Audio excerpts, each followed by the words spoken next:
সন্ত্রাস মুক্ত করে গড়ে তুলতে চাই। কোন চাঁদাবাজ যদি কোন ব্যবসায়ীর বাড়িতে চাঁদা দেওয়ার জন্য যায়, গাছের সাথে বেঁধে রাখবেন। আমাকে খবর দিবেন গাছের সাথে বেঁধে রাখার পর। ঠিক আছে, কথা বুঝতে পারছে? উল্লাপাড়া হবে, সলঙ্গা হবে, শান্তিপুরে উল্লাপাড়া সলঙ্গা, সন্ত্রাস মুক্ত উল্লাপাড়া সলঙ্গা, চাঁদাবাদী মুক্ত উল্লাপাড়া সলঙ্গা, শান্তির উল্লাপাড়া সলঙ্গা হিসাবে কৃষক, শ্রমিক, রিক্সাওয়ালা, ঠেলাওয়ালা, মেহনতি মানুষকে সাথে নিয়ে ঐক্যবদ্ধ চেষ্টা চালিয়ে যাব। যেখানেই বাধা আসবে সেখানেই প্রতিরোধ করে দেওয়া হবে। এই প্রতিরোধের মধ্য দিয়ে শৈল শাসকের যেভাবে পতন হয়েছে, এই চাঁদাবাজদেরও বিদায় হবে ইনশাআল্লাহ।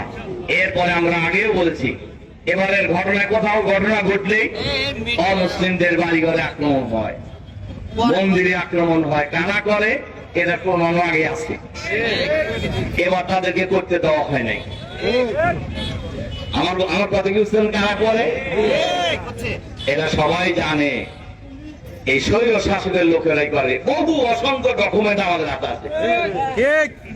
এবার জামাতের পক্ষ থেকে আমরা শুরুতেই ঘোষণা দিয়ে দিয়েছিলাম, অমুসলিমদের মন্দির পাহারার দায়িত্ব জামাত শিবিরের নেতা কর্মীদের, তাদের বাড়িঘর পাহারা দেওয়ার দায়িত্ব জামাত শিবিরের নেতা কর্মীদের, তাদের পাহারা দেওয়ার দায়িত্ব দেশের জনগণের, ব্যবসায়ীদের পাহারা দেওয়ার দায়িত্ব দেশের জনগণের। জামাত শিবিরের কর্মীদেরকে আমরা সেই নির্দেশ দিয়েছিলাম এবং আপনারা জানেন সেই নির্দেশ আমাদের ভাইরা পালন করেছেন। এমনকি থানা যখন আরক্ষিত, সিরাজগঞ্জের এসপি সাহেব আমাকে ফোন করলেন যে খান সাহেব, উল্লাপাড়া আপনার লোকেরা যদি ওখানে অবস্থান নেয় তাহলে পুলিশ থাকবে, না হলে পুলিশ থাকতে চাচ্ছে না। আপনারা জানেন আমাদের থানা আমিরের নেতৃত্বে 10 মিনিটের মধ্যে ওখানে কয়েকশো জামাত শিবিরের কর্মী সহ জনগণকে সাথে নিয়ে থানা পাহারা দিয়েছে। বাংলাদেশের অসংখ্য থানা আমাদের ভাইরা পাহারা দিয়েছে।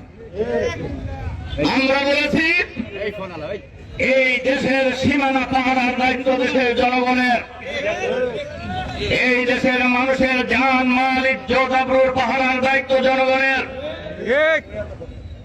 জামাত শিবির যেহেতু বাংলাদেশের রাজনীতিতে একটি অনেক বড় শক্তিশালী দল, সুতরাং এই দায়িত্ব আমাদের সবচেয়ে বেশি।